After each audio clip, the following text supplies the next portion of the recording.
Hey, good afternoon, everybody. This is Pastor Chris. I'm coming to you live from Lexington Park Baptist Church. This is PC Studios. It is September the 23rd, 2024. How in the world are you doing? Hope you're blessed and highly favored by God. Hey, listen, we're into fall. Can you believe that? We're already in the fall. I love this time of year. My allergies get a little crazy, but what a beautiful time. The beautiful weather, the weather's changing. Anyway, looking forward to the fall season. As always, it's football and all that stuff. Don't say anything, Keith. I know you're out there. I already know you're wearing your orange. So anyway, everybody else, so enjoy this beautiful weather that God gives us this time of year, and just enjoy the seasons of life. So today we're finishing up, or this week we'll finish up this Back to Church campaign, looking at the invite, looking at the importance of church, and then now the impact. What's the impact of Jesus? So today and this week we're going to talk about Zacchaeus. And I know some of you say Zacchaeus and Zychaeus, and I've always grown up Zacchaeus. So anyway, I think tomato, whatever it might be, what we're raised up on with. But learning from the life of Zacchaeus and what that means to us, the impact that Jesus can have in our lives when we are with him and we follow him and we're doing church with him. I mean, I know this was not church, this was a crowd, but whenever you get a crowd gathered and they're gathered for Jesus, that's church, folks. That's church. So Jesus was constantly teaching us what church was supposed to be like when he was on this earth. And so when we get to Luke chapter 9, we start to see this. So today, I want us to talk about we need to let Jesus impact our lives, not our past. Sometimes we have a hard time letting go of our past, or we hold on to things. We can't forgive, or we can't forgive ourselves, or our past haunts us. Those are all real issues we all have to deal with, and Zacchaeus is no exemption of this. But I want you to see what happens as we unfold this week. Your past should not hold you back. And nor should anybody. We're going to learn when we get down to verse 7 later on this week. There's always going to be complainers and critics that want to hold you back. Don't let them. You need to continue to focus on Jesus and move forward with Jesus. So let's read this. I'm assuming you know the story. I'm only going to focus on the first two verses today. And it says in chapter 19, verse 1. He entered Jericho and was passing through. There was a man named Zacchaeus who was a chief tax collector, and he was rich. I just want us to focus on those two verses. You may say, man, why that? Well, two. What I want you to see is Jesus has got a crowd, and he's passing through. And then let's look at this man, Zacchaeus. And then this week will unfold what Jesus does in his life. And so for us today, I want us just to look at those things, right? Let's look at just those things. So verses 1 and 2. 1, Jesus was on his way to Jericho, and he had already gathered crowds. So Jesus had been doing things. Jesus had been changing people's lives. Jesus had been healing the sick. Jesus probably had raised the dead at this point. So rumors had gotten to why Zacchaeus is going to end up being curious in verses 3 and 4 is because of what he's heard. So I want to encourage you today is that just know that Jesus is always passing by. Jesus is always available.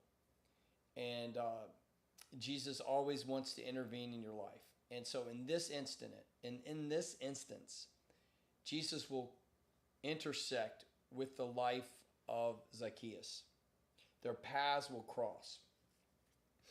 I think in our lives, God gives us opportunities. I didn't really get into this Sunday, but I think God gives us opportunities to meet him. It can be through people. It can be through a church. It can be through a friend. It can be through family. It can be through a prayer. It could be through a dream. It can be through a lot of ways. But I think Jesus wants to intersect in our lives and gives us opportunities. This is Zacchaeus' opportunity. So I want to encourage everyone And then this is his opportunity for salvation, because we're going to find out at the end, right? We get to verse 9. Salvation's come to your house, Zacchaeus, today, because Zacchaeus was changed, was impacted by Jesus. And so I think God may give us more than one opportunity. I think there's a salvific opportunity. Jesus wants us to get saved, and Jesus wants the church to be about salvation. We want salvation to come to our house every single week, you all. We should want salvation in the house of the Lord. We should want salvation to come upon each other's houses. We want to see our family, our spouses, our children, our grandchildren, our uncles, our nephews, our nieces, our aunts, and all these, grandparents. We want everybody to come to know Jesus. And Jesus will provide people with opportunities. Now, Zacchaeus could have just ignored Jesus. But we find tomorrow we'll talk about in verse 3 and 4, he becomes curious though. But at this point, I want us just to talk about Zacchaeus and who he was. So, and who you were and who I was. Listen, we all have a past. We all have mistakes. We all have sins. And Jesus doesn't want us to cling to those things. Jesus wants us to move beyond them. And in Zacchaeus' life, we look right here in verse 2. He is a tax collector and he is rich.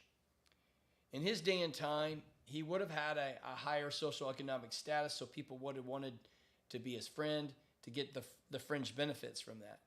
But as a tax collector, he would have, put the taxes of the Rome upon the citizenship, and he probably would have extorted over these people, added levies for himself, if you will. That's how he got rich, right? He would take advantage of situations and people. He had the power to put people in jail. He had tax collectors in this day had a great deal of power from the Roman Empire. And so they were not highly liked. We see this with the Pharisees did not like them because they represented Rome.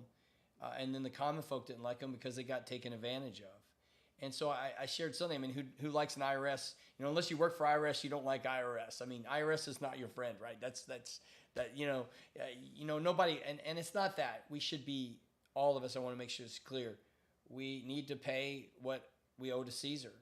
Jesus tells us that. Give unto Caesar what's Caesar's. Render unto Caesar what's Caesar's, but render unto God what's God's. So, but there also needs to be integrity and honesty, and tax collectors were not known for that. And so Zacchaeus is not going to be well known.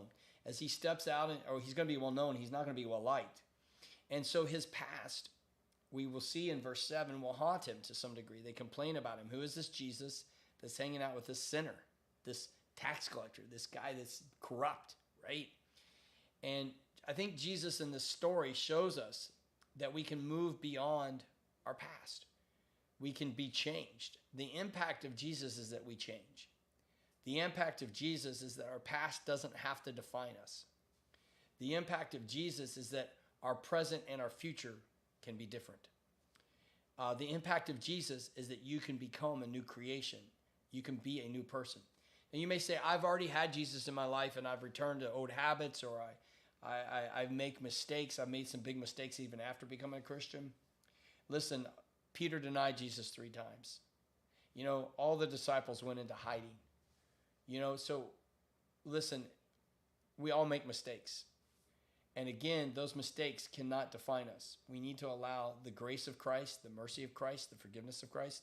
And we need to own up. We're going to learn from Zacchaeus. He owns up to his sin. Whether it's the first time in salvation coming to your life, or downstream as a Christian, you've done things wrong, we own up to it and take responsibility the best that we can. We seek forgiveness. We extend forgiveness.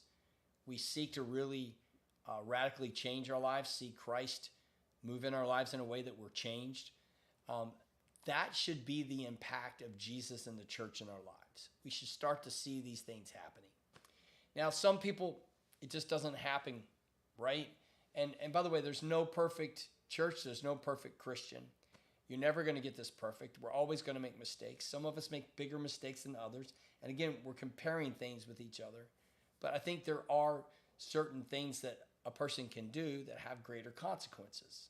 Obviously, murder, we'll just take that. Most of us are not murderers, but Jesus even speaks of if you cry out on a person in anger, you murder a person in your heart. That doesn't mean you're a murderer like physically, right? The effect of that, right?